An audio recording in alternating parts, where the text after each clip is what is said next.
네, 평양에서 사흘간 북미 정상회담 실무 협상을 하고 돌아온 스티븐 비건 미 국무부 대북정책 특별대표가 방금 전 외교부를 방문했습니다. 우리 측 인사들과 협상 결과를 공유하기 위해서라는데요. 현장 나가 있는 취재기자 연결합니다. 강민경 기자. 네, 외교부에 나와 있습니다. 어젯밤 6시 반쯤에 평양에서 돌아온 스티븐 비건 미국 국무부 특별대표가 조금 전에 10시쯤에 이곳 외교부를 찾았습니다. 비건 대표는 어젯밤에는 미국 본토와 협상 결과에 대해서 공유한 것으로 보이고요. 지금은 강경화 장관 그리고 이도훈 본부장을 만나서 협상의 구체적인 성과에 대해서 설명했을 것으로 보입니다. 비건 대표는 강 장관에게 북측과 평양에서 생산적인 대화를 나누고 왔다고 했는데요. 또 트럼프 대통령은 하노이에서 북미 정상회담을 열겠다고 발표한 만큼 다음 단계의 조치를 취하기를 기대하고 있다고 전했습니다. 이어서 이도훈 본부장을 만난 자리에서는 북한과 여러 분야에서 상호 이해관계를 맞췄고 또 다시 만나는 데에서도 합의를 했다면서 2차 북미 정상회담에 앞서서 건설적인 대화를 할 지점이라고 말했습니다. 네, 그렇다면 비건 대표 우리 측 인사들과 만나서 주로 어떤 이야기를 나눴을까요? 네, 사실 구체적인 협상 결과에 대해서는 다 비공개로 진행된 상황인데요. 다만 어저께 미국 국무부가 발표한 내용을 조금 살펴보면 북미 실무협상 결과를 조금이나마 알 수 있을 것 같습니다.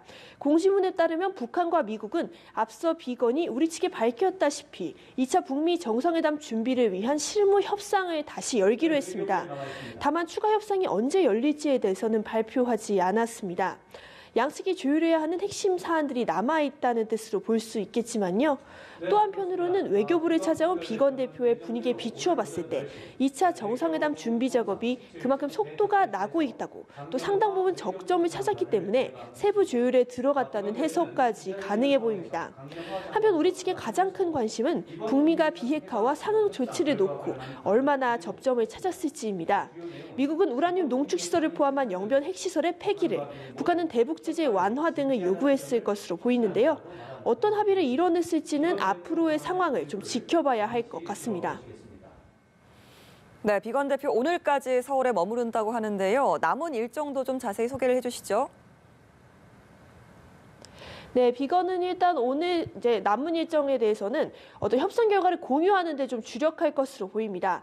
특히 북미 실무 협상에 대해서 가장 큰 관심을 보이는 부분이 일본인데요. 일본 중에서 협상 카운터파트인 가나스기 겐지 외무성 국장은 어젯밤에 급히 한국에 입국했습니다. 그만큼 비건 대표는 점심에 이도훈 본부장과 가나스기 겐지 일본 외무성 국장과 만나서 식사를 하면서 한미일 북핵 협상 수석 대표 협의를 진행할 예정입니다. 한편 비건 대표는 오늘 오후에 여야 원내대표들과도 만나서 저녁을 함께합니다.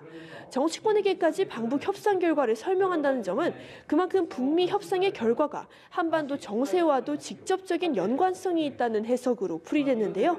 빡빡하게 일정을 소화한 비건 대표는 내일 미국으로 돌아갈 예정인 것으로 알려졌습니다. 지금까지 외교부에서 연합뉴스TV 강민경입니다.